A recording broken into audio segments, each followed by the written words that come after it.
Me thënë drejtën, unë për ende ditës e kam kërku fjalën për procedurë. Në datën 2 shkurt kam depozituar një kërkesë për një seancë pyetje-përgjigje me Ministrin e Arsimit. Sot është data 19 shkurt. Javës tjetër është javë e gjelbër. Ndërkohë që javës tjetër bën më shumë se sa 4 javë nga kërkesa për një seancë pyetje-përgjigje me Ministrin e Arsimit. Në fakt shoh që Ministri i Arsimit është këtu dhe po kuptoj që ky është problemi i Parlamentit, jo i ministres që është këtu. Çështja për cilën unë interesohem ka të bëjë me hapjen e shkollës 11 janari apo e di Durham si e quajnë, e cila ka mbaruar që në datën 1 tetor dhe sot që jemi në datën 19 shkurt nuk është hapur ende. Tani këtu në këtë sallë shpërdorohet koha për çështje që janë fare në rend në ditës javë për javë. Dhe për çështje që kanë të bëjnë me instrument shumë të rëndësishëm kontrolli të Parlamentit mbi qeverim, këtu koha është me racion. Tani, interpelancat, seancat e pyetjeve që rregullohen nga rregullorja apo kërkesat për informacion nuk mund të jenë me racion. Dhe kanë kohën e tyre kur bën. Por ju them, kam kërkuar në datën 2 shkurt. Afati maksimal që jep rregulloria është 3 javë. Për njërin nga modelet e seancës pyetje.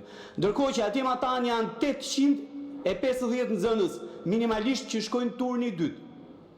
1700 gjyshër, njëri njëri tjetri, që çojnë fëmijët atje në shkollë, turni i dytë. 1700 prindër kur s'ka gjyshër, që duhet rregullojnë gjithë agjendën e tyre dhe veçanërisht punën e tyre për të marrë një përgjigje se kur hapet shkolla 11 janari. Që po e përsëris ka mbaruar në datën 1 tetor. Dhe në këtë kuptim, tani unë kam bërë një tjetër seancë kërkesë për një tjetër seancë pyetje-përgjigje, siç kam bërë një tjetër kërkesë për interpelancë, dhe që normalisht mbivendosen me njëra tjetrën dhe dalin jashtë afateve procedurale. Kjo e para. Dhe po e përsëris, nuk janë me racion. Instrumenti parlamentar i kontrollit parlamentar nuk mund të përdoret me racion. E dyta gjë që kam, dhe kjo është e përsëritur, kam një seri kërkesash për marrje informacioni. Një pjesë ja u kam bërë dhe juve tani për djeni, për t'ju thënë që pasi është e kaluar e zauruar çdo lloj afati me drejtorinë e tatimeve dhe me institucione tjera, AKU, ISU dhe tjerë me radhë, tani do të shkojmë drejt kallëzimit penal për të marrë një informacion që është legjitim dhe që nuk përbën absolutisht të dhënë konfidenciale. Dhe nëse është, përgjegjësia për konfidencialitetin është e imja. Ta përfundoj fjalën, të lutem. Pra është e imja si deputeti i Kuvendit të Shqipërisë. Ndërkohë që s'kam kërkuar asgjë përveç se një listë me emrat e kompanive që janë kontrolluar në kuadër të sigurisë ushqimore apo të operacionit kundër informalitetit. Konfidenciale. Faleminderit. Tani lidhur me çështjen e parë, është e vërtetë që jemi në kufit e afatit për përgjigjen e pyetjeve. Është parashikuar në mbledhjen në seancën e radhës, pra jo, dakord, është parashikuar në seancën e radhës.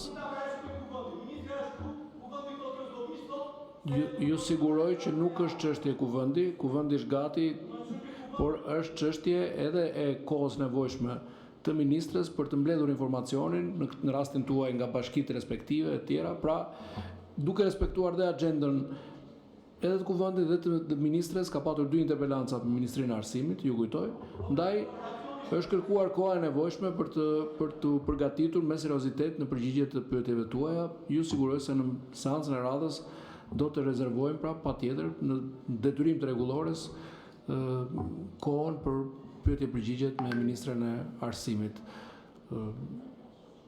Sa i përket çështjes tjetër, besoj duhet të jetë edhe pjesë e punës së monitorimit të punës së institucioneve, përgjigja ndaj kërkesës për informacion.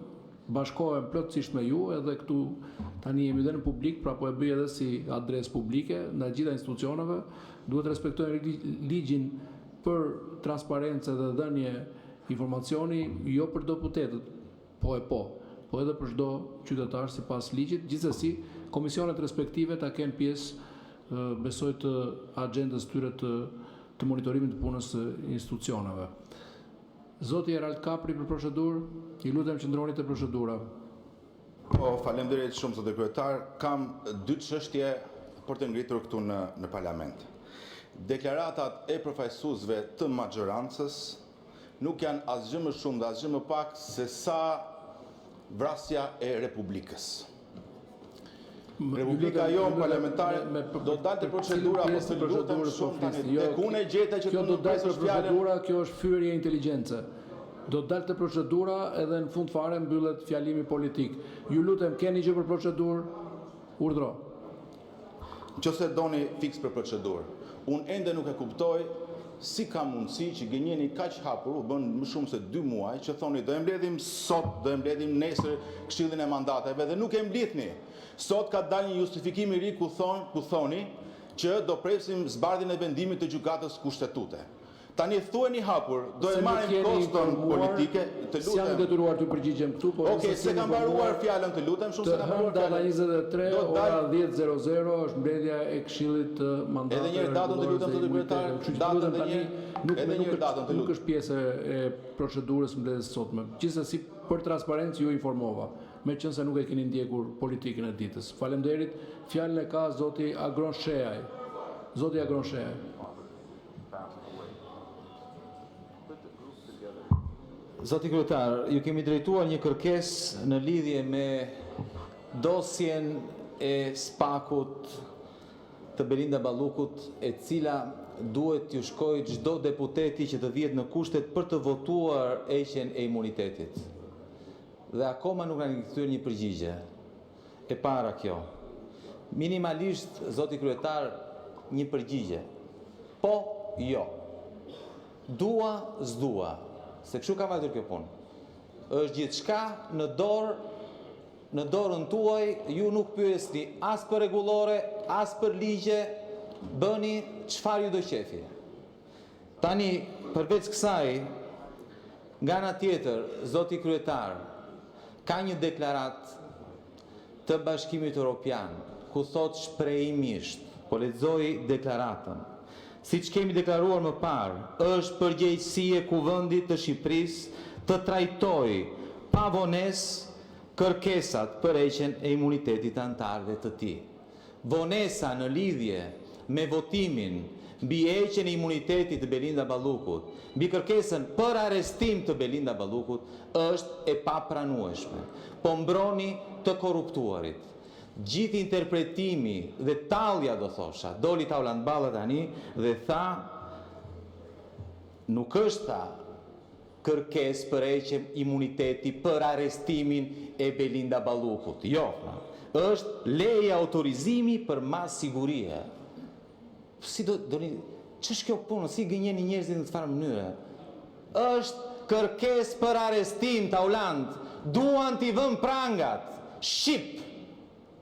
Tani, ju pëlqen, s'ju pëlqen, kjo është. Ju quheni mas sigurie, ju quheni leje, bëjeni si të doni. Ka një kërkesë nga SPAK-u për arrestimin e Belinda Ballukut, zoti kryetar.